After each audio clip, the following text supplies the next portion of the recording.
On March 27, 2026, a federal judge dismissed the remaining charges against 2 officers connected to the death of Breonna Taylor, and the case is now officially over at the federal level.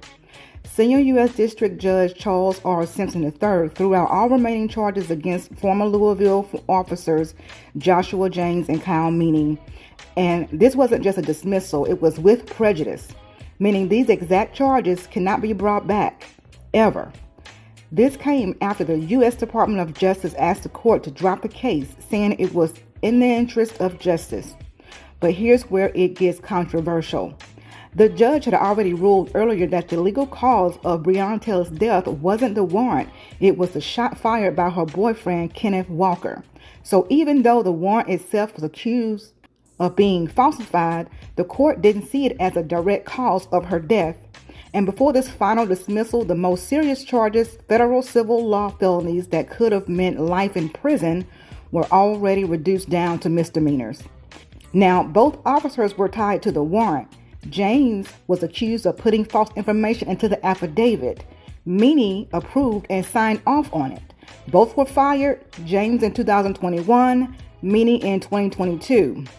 Now, to be clear, this doesn't mean everyone walked away.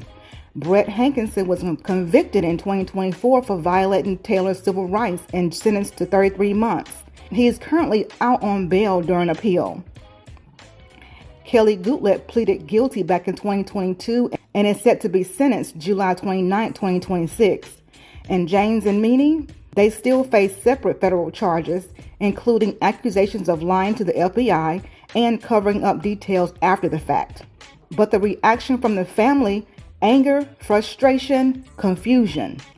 Breonna Taylor's mother, Tamika Palmer, said she's mad and confused, saying her daughter died because of lies and negligence, and somebody should be held accountable.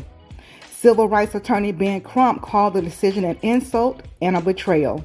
And the NAACP in Louisville said the dismissal was deeply disrespectful after 6 years of waiting for justice. Now the focus shifts to the state level. Attorney Lanita Baker says the family is pushing for Kentucky to prosecute James and Meany. But here's the issue. The state has already declined to charge them before. So where does this leave things?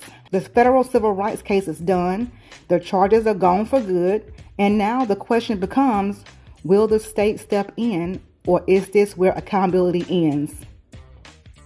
Hit the like button for me, drop your comments down below. This is Gail at Night. See you on the next video.